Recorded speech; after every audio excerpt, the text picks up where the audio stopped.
Last episode में हमने देखा था कि जो फ्यूचर एनशॉक होता है जो जीनो किम की बॉडी में होता है वो पास्ट एनशॉक की गुद्दी पे एक रैपट मार देता है। फिर उसके बाद पास्ट एनशॉक उसको बहुत डरावनी नज़र से देखने लग जाता है।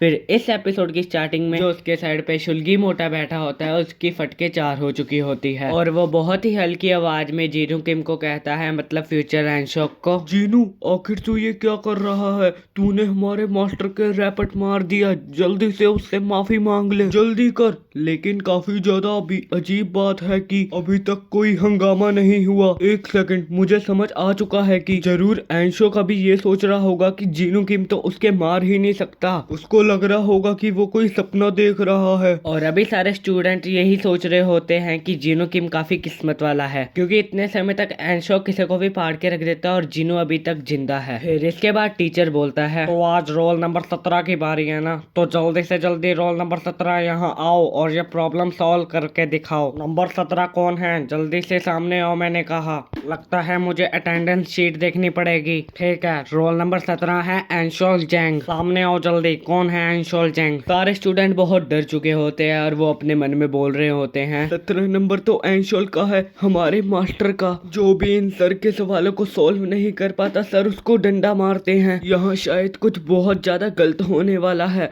और सबसे ज्यादा गलत तो हमारे साथ होने वाला है क्योंकि एंशोल का सारा गुस्सा हमारे ऊपर निकलेगा। लेकिन पास्ट एनशोक तो अपनी जगह में बड़ा मस्त बैठा होता है और फ्यूचर एनशोल सामने उठ के चला जाता है। दरअसल फ्यूचर वाला एनशोल ये बात भूल चुका होता है कि वो जीनू किम की बॉडी के अंदर है, इसलिए वो सामने गया होता है और सब बच्चों को ये लग रहा होता है कि जीनू किम इसलिए वहां गया है ताकि जो एनशोल है वो उसको मारे ना, क्योंकि उसने एनशोल की गुद्दी पे अभी एक रैपट मारा है और इसीलिए जीनू किम अपनी गलती का पश्चाताप करने के लिए आगे गया है एनशोल की जगह पर ऐसा नहीं हो। एनशोल को बुलाया गया होता है और एनशो की वहां जाता है पर वो जीनू किम की बॉडी में होता है, इसलिए उसको पता नहीं चलता। और ये बात एनशोल को तब रियलाइज होती है जब एनशो टीचर के सामने खड़ा हो जाता है और ऑब्वियसली वो सवालों को सॉल्व नहीं कर पाता। फिर टीचर एनशोल के पिछवाड़े पे काफी ज्यादा डंडे ही डंडे बरसाता है और सब सोच रहे होते हैं कि जीनू किम ने अपना पिछवाड़ा बलिदान कर दिया है ताकि एनशोल उसको माफ कर दे क्योंकि उसने एनशोल की गुद्दी पर रैपट मारा था। पास्ट वाले एनशोल को ये सब देख के बहुत ज्यादा मजा आ रहा होता है और वो एक जगह बैठ के बोलता है, ये सच में काफी ज्यादा फनी है, मुझे सब देख के काफी ज्यादा मजा आ रहा है। जीनू किम सच में एक नंबर का गधा है। आखिर ये क्योंकि करना क्या एनशोल अभी चाहता हंस था? रहा होता है इसलिए सब बच्चों को ये लगता है कि एनशोल अब जीनू किम को माफ कर देगा, लेकिन ऐसा बिल्कुल भी नहीं होता। क्लास खत्म होने के बाद पास्ट वाला एनशोल फ्यूचर वाले एनशोल को काफी अच्छे तरीके से कभी उसके ब्राजीलियन किक मारता है, कभी उसके नी किक मारता है। फ्यूचर एनशोल और उसके साथ का मोटा इन दोनों को साथ में जमीन पर बिठा रखा होता है और पास्ट वाला एनशोल बोलता है, मेरी तो बोलती ही बंद हो गई थी, मुझे तो यकीन ही नहीं हो रहा था कि इस हरामजादे ने मेरी गुद्दी पर रैपट मारा। सच में इस बात का यकीन करना बहुत ही ज्यादा मुश्किल है। एनशोल, तुम्हारी ब्राजीलियन के काफी ज्यादा कमाल की है, हमारे फ्यूचर एमएमए फाइटर से हमें यही उम्मीद थी। हाँ, वो जीनू किम ही था जिसने तुम्हारी गुद्दी पर रैपट मारा था, मैंने उसे ऐसा करते देख लिया था। पास्ट एनशोल फ्यूचर एनशोल के सर पे हल्के हल्के रैपट मारते हुए बोल रहा होता है कि तुझे लगा था कि अगर तू मेरी जगह टीचर से रैपट खाएगा तो मैं तुझे माफ कर दूंगा। लेकिन फ्यूचर एनशोल का भी अभी बहुत ज्यादा दिमाग खराब हो रहा होता है और वो अपने मन में बोल रहा होता है कि हरामजादा, मैं सच में इसको जान से मार दूंगा। फिर फ्यूचर एनशोल को वापस से आवाज आती है, अगर तूने पास्ट को ज्यादा बदलने की कोशिश की तो तू अपनी बॉडी में वापस नहीं जा पाएगा। इसीलिए फ्यूचर एनशोक अपने पास्ट सेल्फ को बहुत ही प्यार से बोलता है, मुझे माफ करना। लेकिन पास्ट एनशोल फ्यूचर एनशोक के मुंह पे लाते बजा देता है और अपने बंदे को कहता है, ओए सैमसंग, आखिर तू मुझे हमेशा ऐसे काम करने को मजबूर क्यों करता है? ये सब इसीलिए हो रहा है क्योंकि तूने इसे सही से सबक नहीं सिखाया है, इसीलिए इसकी इतनी हिम्मत हुई कि ये मेरे मार दे। सैमसंग कहता है, मुझे माफ कर दीजिए, अगर ऐसी बात है तो मेरे पास एक आइडिया है। फिर सैमसंग एनशोल के कान में एक आइडिया बताता है जो कि एनशोल को काफी ज्यादा पसंद आता है और फ्यूचर एनशोल अपने मन में बोल रहा होता है कि ये हरामजादा सैमसंग आखिर ये उसे क्या भड़का रहा है। इसी के साथ पास्ट एनशोल अपने साइड पे एक बैठी हुई लड़की को अपने पास बुलाते हुए कहता है, डाबिन जरा इधर आना, मुझे तुम्हारे बाल देखने हैं। डाबिन एनशोल के पास आती है और कहती है, क्या तुम्हें मेरे बाल देखने हैं? लेकिन क्यों? लेकिन पास्ट एनशोल डाबिन के सर से एक बाल तोड़ देता है और और वो बांध देता है जीनू और शुल्की के हाथ में, और वो दोनों एक पतले से बाल से एक साथ बंधे हुए होते हैं। यानी कि यहाँ एक गेम स्टार्ट हो चुका होता है। अगर इन दोनों के हाथ से ये बाल टूट गया तो इन दोनों की बहुत गंदी टूटेगी। ये आइडिया क्योंकि सैमसंग का होता है, इसलिए सैमसंग इन दोनों को बोल रहा होता है, मैं हर ब्रेक में तुम्हें देखने आऊंगा। अगर ये बाल टूटा तो तुम टूटे, और अगर ये बाल टूटा तो किसी और के बाल से वापस इसको बांधने की कोशिश मत करना। फिर एंशल कहता है, तू सच में एक नंबर का हरामजादा है सैमसंग। डाबिन कहती है, क्या तुमने मेरा बाल बस इस चीज के लिए तोड़ा है? और गाइस मैं यहाँ पर आपको एक बहुत ही इंटरेस्टिंग बात बताना चाहता हूँ कि ये जो डाबिन है ये कोई ऐसी वैसी लड़की नहीं है। ये डाबिन एक लेजेंडरी इंसान की बेटी है। वो लेजेंडरी इंसान कौन है मैं चाहता हूँ कि आप लोग कमेंट बॉक्स में बताइए अगर आपको पता है तो खैर अभी जो फ्यूचर एंशल होता है वो अपने मन में बोल रहा होता है कि सच में मैं अपने स्कूल वाले समय में कितना ज्यादा अनइमेच्योर होता था। इतने में ही जो मोटा होता है उसके अंदर प्रेशर बनने लग जाता है, मतलब कि उसको हल्का होने जाना होता है। और इन दोनों को भी साथ में वॉशरूम जाना होता है क्योंकि ये बाल टूट ना जाए। जितने भी अगल बगल के लोंडे होते हैं वो सारे इनको देख रहे होते हैं, वो सारे इन पर जोर जोर के हंस रहे होते हैं। मोटा एंशल को बोल रहा होता है, क्या हमें मूतने भी साथ जाना होगा? जीनू बोलता है, मोटे अपना मुंह बंद कर, इससे पहले मैं तेरे पिछवाड़े पे एक लात मार दूं।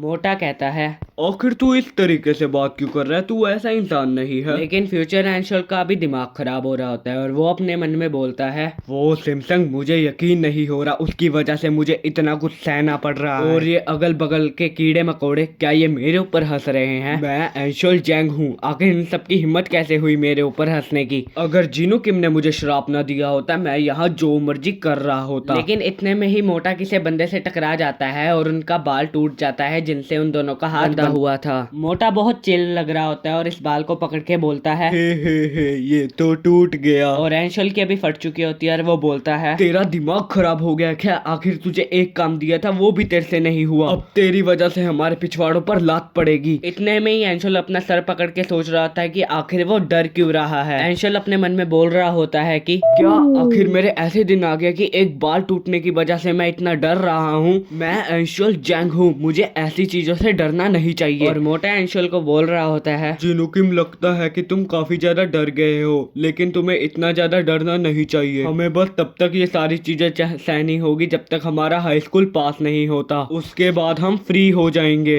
हम उनके सताने से इतना ज्यादा परेशान होंगे तो उनको लगेगा कि वो जीत रहे हैं। हमें उनके सताने से इतना ज्यादा परेशान नहीं होना चाहिए, इसलिए तुम चिंता मत करो। एक बार हमारा हाई स्कूल पास हो जाएगा तो हम बहुत सारे पैसे कमाएंगे और साथ में खुश रहेंगे। एंशल अपने मन में कहता है, क्या इस मोटे ने कौन सा एनीमे देखा था जिससे इसने ये लाइन सीखी है? ना जाने ये कहां से लाइन सुन के मेरे ऊपर चिपका रहा है। ये क्या इस मोटे को ये लगता है कि मैं इसकी तरह एक लूजर हूँ? लेकिन इतने में ही मोटा एक पैकेट निकालता है जिसमें डाबिन के इतने सारे बाल होते हैं और कहता है, तुम चिंता मत करो, मेरे पास डाबिन के बालों का हेयर कलेक्शन है। वेल मुझे लगता है कि हमें आगे भी इनकी जरूरत पड़ सकती है। एंशल कहता है अपने मन में, क्या ये मोटा उस लड़की के बाल क्यों इकट्ठे कर रहा है? इतने में ही यहाँ पर सैमसंग पहुंच जाता है जो कि एंशल के मुंह पे एक ब्राजीलियन किक मार देता है। हालांकि ये ब्राजीलियन किक होती नहीं है पर सैमसंग को यही लगता है कि उसने ब्राजीलियन किक मारी है। इसके बाद सैमसंग एंशल को कहता है, ओए जीनू वो बाल टूट गया, चल बता कि तेरे को मेरी ब्राजीलियन किक कैसी लगी। चल जल्दी मेरे साथ आ, अब हमें तेरे ऊपर डैम्सी रोल मारना है। एंशल के पास और कोई रास्ता नहीं होता चुपचाप इसके साथ जाने के। इसके बाद ये एक क्लास में जाते हैं जहाँ पर पास्ट एंशल होता है बॉक्सिंग पोजीशन में और कहता है, ये टाइम है टाइटन मैच का, तू तैयार क्यों नहीं हो रहा बे? जल्दी से तैयार हो जा, मुझे नहीं पता अगर तू तैयार नहीं हुआ तो तेरे साथ क्या होगा। दरअसल यहाँ पर पास्ट एंशल अपनी डैम्सी रोल की प्रैक्टिस कर रहा होता है जो की एक बॉक्सिंग ट्रिक है। इस ट्रिक में यहाँ पर फ्यूचर एंशल के सामने सैमसंग खड़ा होता है और इसमें इन दोनों को ही जिगल करना होता है क्योंकि डैम्सी रोल इस तरीके से ही किया जाता है और पास्ट एंशल को इनके जिगल के साथ साथ इन पर अटैक करना होता है, यानी कि फ्यूचर एंशल पर अटैक करना होता है सैमसंग से बचते हुए। अभी फ्यूचर एंशल का क्लास में मजाक बन के रह चुका होता है, सारे लोंडे लोंडिया उसकी वीडियो बना रहे होते हैं और वो पास्ट एंशल से मार खा रहा होता है। फ्यूचर एंशल अपने मन में मार खाते खाते बोलता है, हरामजादे तू कितना ज्यादा कमीना है और तू अपने आप को इंसान बोलता है। इस हरामजादे को तो मैं सच में जान से मारना चाहता हूँ, लेकिन मैं इसको नहीं मार सकता क्योंकि ये मैं ही हूँ। मैं इसको फाड़ देना चाहता हूँ, लेकिन ये मैं ही हूँ। इसके बाद सिमसंग भी फ्यूचर एंशल को मारने लग जाता है और कहता है तो कोई काम का भी नहीं है, तेरे साथ तो कोई सही से प्रैक्टिस भी नहीं कर सकता डेम्सी रोल की, तो सच में एक नंबर का गधा है, तो किसी भी काम का नहीं है। और अभी फ्यूचर एंशल का सिमसंग को देखे काफी ज्यादा दिमाग खराब हो चुका होता है और वो अपने मन में कहता है ठीक है, मैं पास्ट एंशल को तो नहीं मार सकता, पर ये मैं नहीं हूँ, ये सिमसंग है। मेरा मुक्का अभी इतना ज्यादा फड़फड़ा रहा है कि मन कर रहा है कि इन सबको जान से मार दूं। मैं इन सबके टुकड़े टुकड़े कर दूंगा, इन सबको फाड़ दूंगा धीरे धीरे। लेकिन इसके बाद फ्यूचर एंशल को जिनो की आवाज वापस से सुनाई देती है, अगर तूने पास्ट को ज्यादा चेंज करने की कोशिश की तो तू अपनी बॉडी में वापस नहीं जा पाएगा। इसीलिए लाचारी में फ्यूचर एंशल वापस से तैयार हो जाता है मार खाने के लिए और सिमसंग लोगों को कहता है चलो आजो वापस से डेम्सी रोल करते हैं। फ्यूचर एंशल जैसे तैसे करके अपने गुस्से को काबू कर रहा होता है, क्योंकि उससे गुस्सा काबू करना बहुत जरूरी है, नहीं तो वो अपनी बॉडी में वापस नहीं जा पाएगा। तो खैर, इतनी ज्यादा मजदूरी करने के बाद, इतनी ज्यादा मार खाने के बाद फ्यूचर एंशल बाथरूम में हल्का हो रहा होता है और अपने मन में बोल रहा होता है कि वो सिमसंग, वो मेरी आंखों में आंखें मिलाने से डरता था और आज उसको मेरे मारने की हिम्मत कैसे हुई। वो मेरे पीछे पीछे घूमता था। कोई बात नहीं, कोई बात नहीं, कोई बात नहीं, मैं उससे माफ कर दूंगा।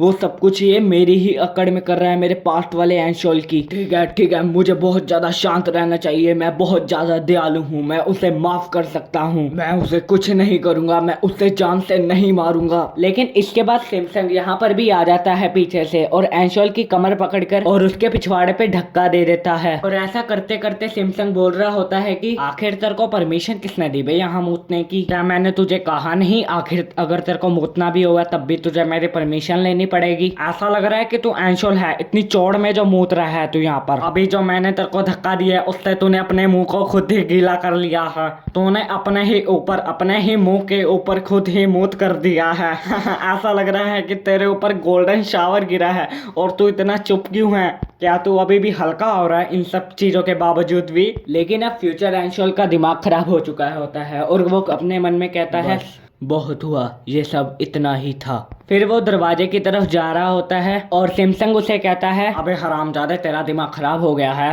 क्या? तू मुझे इग्नोर कर रहा है? जल्दी से यहाँ पर वापस आ, यहाँ से बाहर जाने की सोच रहा है। लेकिन एंशल यहाँ से बाहर नहीं जाता। वो अपने कोट से दरवाजे को बांध देता है ताकि सिमसंग यहाँ से बाहर ना जा सके और बाहर से कोई अंदर ना आ सके। दरवाजे को बांधकर अपने शर्ट के बटन खोलते हुए एंशल कहता है औकात में रह सिमसंग हरामखोर। इतने में ही दोबारा से जिनो किम की आवाज आती है, ध्यान से सुन, अगर तूने ज्यादा पास्ट चेंज किया तो तू अपनी बॉडी में वापस नहीं जा पाएगा। एंशल कहता है मुंह बंद कर अपना, मुझे तेरी बात नहीं सुननी। सैंगमिन कहता है अबे ओए, क्या तेरा दिमाग खराब हो चुका है? एंशल कहता है अबे एकदम चुप, तेरे पिछवाड़े की अभी मैं यहाँ पर रिपेयरिंग करने वाला हूँ। और ये एपिसोड यहीं पर खत्म हो जाता है। वीडियो अच्छी लगी तो लाइक करना, मन है तो सब्सक्राइब भी कर देना, अगला पार्ट भी जल्दी आएगा।